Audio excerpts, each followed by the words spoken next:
আসসালামু আলাইকুম সম্মানিত দর্শক। আপনারা জানেন কিছুক্ষণ আগে লন্ডনে অবস্থিত ডক্টর মোহাম্মদ ইউনূস এবং তারেক রহমানের বৈঠক শেষ হলো। সেই বৈঠকে আজকে কি কথাবার্তা হয়েছে বা তাদের থেকে এই বৈঠকের মাধ্যমে জাতি কি আশা পেয়েছে বা কি সমস্যার সমাধান হয়েছে নির্বাচন নিয়ে আপনারা সবাই জানেন। সে ব্যাপারে বিস্তারিত আজকে কথা বলবো।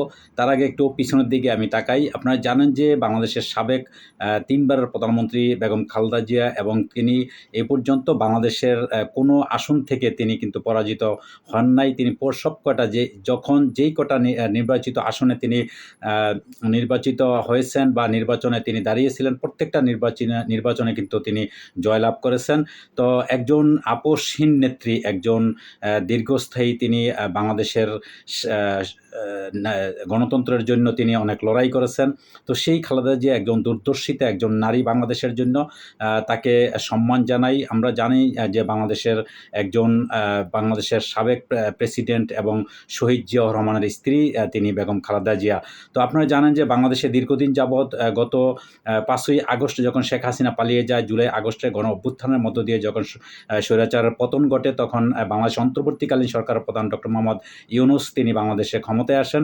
ক্ষমতায় আসার পরে আজকে দীর্ঘ প্রায় ১০ মাস তিনি বাংলাদেশ পরিচালনা করতেছেন। এরই মধ্যে ধীরে আস্তে আস্তে বিএনপির সাথে বর্তমান অন্তর্বর্তীকালীন সরকারের সাথে যে একটা যুদ্ধ ভাব, একটা লড়াই, একটা কঠিন একটা সর্বশেষ আপনারা জানেন যে কথার লড়াইয়ের মধ্যে তাদের মধ্যে খুব কঠিন একটা সমস্যার মধ্যে কিন্তু এসে গেছিল, যেটা দুর্দর্শিতার সাথে বেগম খালেদা জিয়া পানির মতন একদম সমাধান করে দিয়ে দিল। তার শুধু একটা ভাষা, একটা কথার কারণে কিন্তু সব কিছু সমাধান হয়ে গেছে।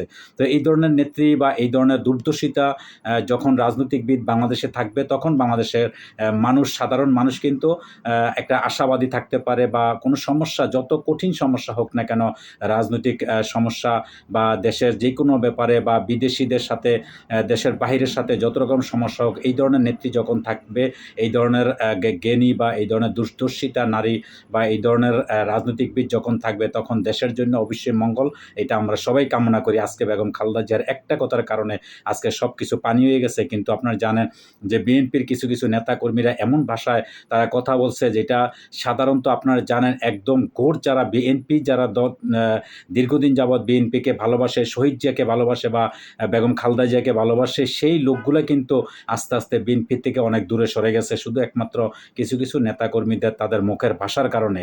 তো সেই জায়গা থেকে আমরা একটা কথাই বলবো, শহীদ রাষ্ট্রপতি জিয়াউর রহমানের সুযোগ্য সন্তান তারেক রহমান, তার কথাবার্তারও কিন্তু দেশের মানুষ অনেকটা আশাবাদী। তার কথার মধ্যে, তার চলনের মধ্যে, ধরনের মধ্যে অনেক কিছু আশাবাদী দেশের মানুষ।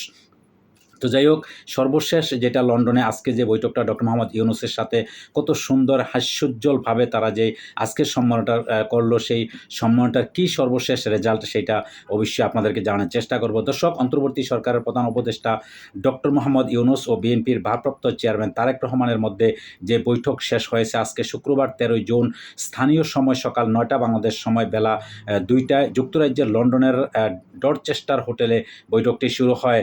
সকাল 10:30টায় শেষ হয়। বৈঠক শেষে তারেক রহমান ডরচেস্টার হোটেল ত্যাগ করেন। প্রধান উপদেষ্টার প্রেস সচিব শফিকুল আলম জানান, তাদের মধ্যে একান্ত এই বৈঠক হয়। বৈঠক শেষে উভয় পক্ষের প্রতিনিধিরা যৌথ সংবাদ সম্মেলন করেন এবং আগেই জানানো হয়েছে, শফিকুল আলম এর আগে যুক্তরাজ্যের লন্ডনের Bangladesh high commissioner press minister Akbar Hossain বৈঠক শুরুর কথা তিনি জানিয়েছিলেন।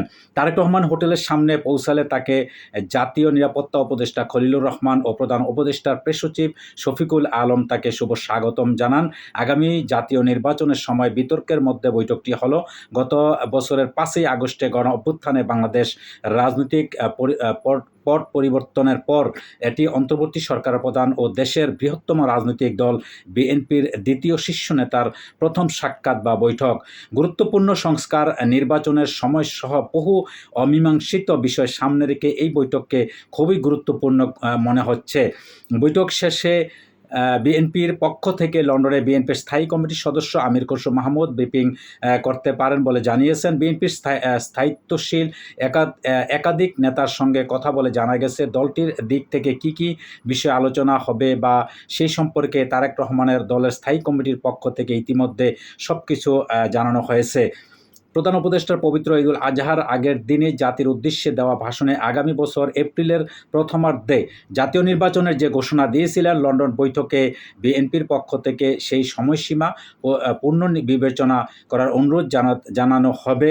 এই ক্ষেত্রে বিএনপি ডিসেম্বরের আগেই নির্বাচনের দাবি থেকে কিছুটা সরে আসবে, যাতে সরকার আরেকটু এগিয়ে আসে। বিএনপি মনে করে এপ্রিল মাসে ভোটের জন্য উপযোগী সময় নয়, কারণ এই সময় প্রচণ্ড গরম আবহাওয়া থাকে, ঝড় বৃষ্টির আশঙ্কা থাকে। তার আগ দিয়ে রোজা ও ঈদুল ফিতর, এমন সময় ভোট করতে গেলে রমজান মাসেও নির্বাচনী প্রচারণা চালাতে হবে। তাই বিএনপি আশা করে সরকার ভোটের সময় এগিয়ে আনার বিষয়টি বিবেচনায় নেবে।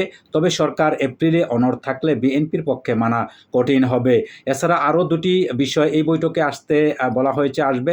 একটি হচ্ছে সরকার থেকে বিতর্কিত উপদেষ্টার বাদ দেওয়া। সরকারের 3 জন উপদেষ্টার ব্যাপারে বিএনপি এর আগে যে আপত্তি জানিয়েছিল সে বিষয়টি এই বৈঠকও তুলতে পারেন দলের শীর্ষ নেতা।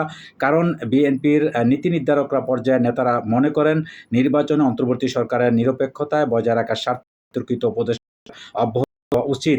অপরটি বিষয়টি হলো সরকার ও প্রশাসনে থাকা বিগত স্বৈরাচারী আওয়ামী লীগ সরকারের সুবিধাভোগী বা দোসরদের দায়িত্ব থেকে সরানো। এছাড়া বিএনপির নেতারা ধারণা করেন বহুল আলোচিত সংস্কার প্রসঙ্গ বৈঠকে উঠতে পারে, তবে বিএনপির শীর্ষ নেতা নিজ থেকে এটি আলোচনায় তুলবেন না। প্রধান উপদেষ্টার দিক থেকে যদি সংস্কারের কোনো বিষয় আলোচনা তোলা হয়, সেই ক্ষেত্রে সিদ্ধান্ত নেওয়ার ক্ষমতা ইতিমধ্যে দলের স্থায়ী কমিটির পক্ষ থেকে ভারপ্রাপ্ত চেয়ারম্যানকে দেওয়া হয়েছে। যদিও সরকারের দিক থেকে বৈঠকে কি বিষয় আলোচনা প্রাধান্য পেতে পারে তা নিশ্চিত হওয়া যায়নি, তবে জুলাই গণ অভ্যুত্থানে নেতৃত্ব থাকা তরুণদের দল জাতীয় নাগরিক পার্টির এনসিপি নেতারা মনে করেন মৌলিক সংস্কার ও জুলাই আন্দোলনে নির্বিচার মানুষ হত্যার বিচারের মতো বিষয়গুলো বৈঠকে বেশি গুরুত্ব পাবে। ফলে নির্বাচন সংস্কার, জুলাই ঘোষণা সহ নানাবিধ কারণে সংস্কার ও বিএনপির 2 শীর্ষ নেতার এই বৈঠক ঘিরে সব মহলে বেশ কৌতূহল তৈরি করছে। দর্শক, আপনারা নিশ্চয়ই বুঝতে পারছেন লন্ডনের আজকের যেই সভাটা হয়েছে সেই সভাটা খুবই গুরুত্বপূর্ণ হয়েছে এবং ফলপ্রসূ হয়েছে। আপনারা সবাই অবশ্যই দেখেছেন। কিন্তু এখানে ডক্টর মোহাম্মদ ইউনূস এবং তারেক রহমান দুইজনের মধ্যে হাস্যোজ্জ্বল এবং তারা কৌশল বিনিময় করেছেন এবং খুব সুন্দরভাবে তারা তাদের যে আজকের সভাটা সেটা সম্মেলনটা এটা খুব সুন্দরভাবে সমাপ্ত করেছেন। এখানে সবকিছুর সমাধান হয়ে গেছে। থেকে আর কোনো তারা সব বলছে ডক্টর মোহাম্মদ ইউনূসের সাথে যেই নির্বাচনের ডেটটা নিয়ে যে তারা আপত্তি জানিয়েছিল সেটা নিয়ে ডক্টর মোহাম্মদ ইউনূস বলছে নির্বাচন কমিশনারকে বলা হবে। তো একদম সুন্দর একটা সময় চেয়ে, কারণ এটা একদম কিন্তু কোনো এটা সমস্যা নয়। যা ডিসেম্বর এবং এপ্রিল 2 মাস দেশের ব্যবধান, একটা মধ্য একটা ডেট করে দেবে নির্বাচন কমিশনার। এটাই হচ্ছে সর্বশেষ যে ফয়সালাটা আজকে খুব সুন্দর একটা সমস্যার সমাধান হয়ে গেছে। এখানে যত রকমের যে আপনারা জানেন অনেক রকমের কথাবার্তা হয়েছিল বিএনপির পক্ষ থেকে, তারপরে আপনারা জানেন অন্তর্বর্তী সরকারের পক্ষ থেকে, এনসিপির পক্ষ থেকে বিভিন্ন রকমের সমালোচনা আছে না। কিছু মানুষ আছে একটা সমস্যা সমাধান করে এটা কিভাবে সমস্যাটা আরো বড় করা যায় সেটা কিন্তু বাংলাদেশে এরকমই হয়েছিল। সামান্য ব্যাপারটা নিয়ে অনেক কিছু হওয়ার চেষ্টা করছিল বা হওয়ার সম্ভাবনা ছিল, যেটা দূরদর্শিতার কারণে বেগম খালেদা জিয়ার আহ্বানে তারপরে তারেক এবং ডক্টর ইউনূসের হয়েছে। তো দর্শক, আগামীতেও আমাদের যত রকমের এই ধরনের সমস্যা হবে অবশ্যই এই ধরনের নেতাদের মাধ্যমে বৈঠকের মাধ্যমে সবকিছুর সমাধান হয়ে যাবে আশা করি ইনশাআল্লাহ। দর্শক, আজকে এই পর্যন্তই। ভালো থাকবেন। আল্লাহ হাফেজ।